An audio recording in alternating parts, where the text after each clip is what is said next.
Você já ouviu falar sobre a diferença entre autoestima e autocompaixão? Como paciente oncológica, eu passei muito tempo tentando ser a versão nota 10 de mim mesma.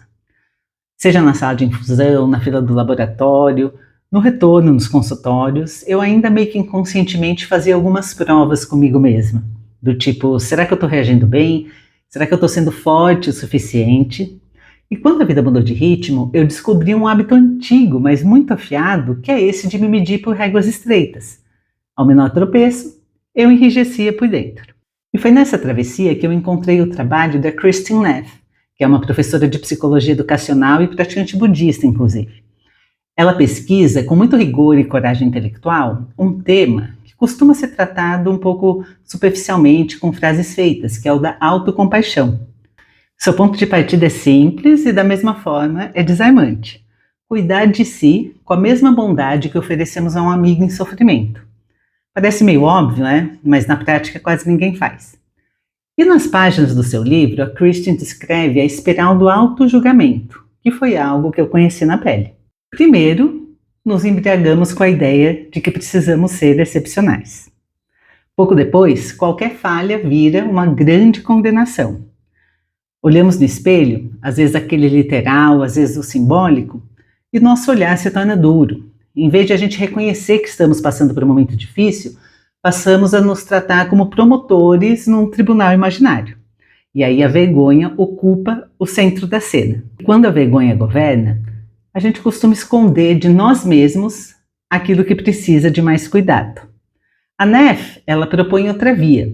Em vez da gente perseguir essa autoestima como se fosse um troféu, sempre dependente de comparação, aprovações e marcos externos, a gente precisa cultivar uma autocompaixão.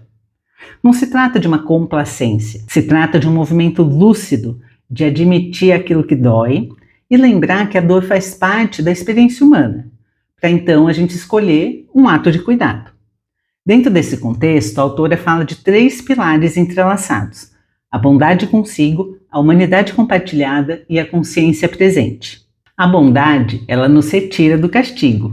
A humanidade nos lembra que ninguém atravessa a vida sem feridas. E o terceiro nos ajuda a perceber a onda chegando ao invés de negar que a gente está no mar. No livro também tem uma ideia que se gravou em mim como uma espécie de equação, que é: o sofrimento é igual a dor vezes a resistência. Porque a dor existe. E a resistência, quando se torna uma teimosia contra a própria realidade, ela multiplica a dor. Em outras palavras, quanto mais a gente luta para se manter intacta e intacta a imagem de ser quem a gente acha que deveria ser, mais a ferida arde. E no caso de uma doença, essa multiplicação se acelera, porque a gente enfrenta queda de cabelo, fadiga, mudanças de peso e limitações que podem ser passageiras ou não, mas que são coisas que pedem acolhimento. E quando a resposta é essa autocrítica feroz, o corpo sente 2 vezes. É um peso desnecessário. Então a minha sugestão é pensar tanto na autoestima, mas também na autocompaixão, levando junto com a gente sempre as 2 ideias, juntas e misturadas, nos amparando em diferentes momentos nessa dinâmica da vida. Como eu escrevi em Quando a Vida Pede Coragem, quando o corpo falha, a gente não perde o direito de existir com grandeza. Essa é uma ideia que vale muito a pena e pode mudar o jogo da vida.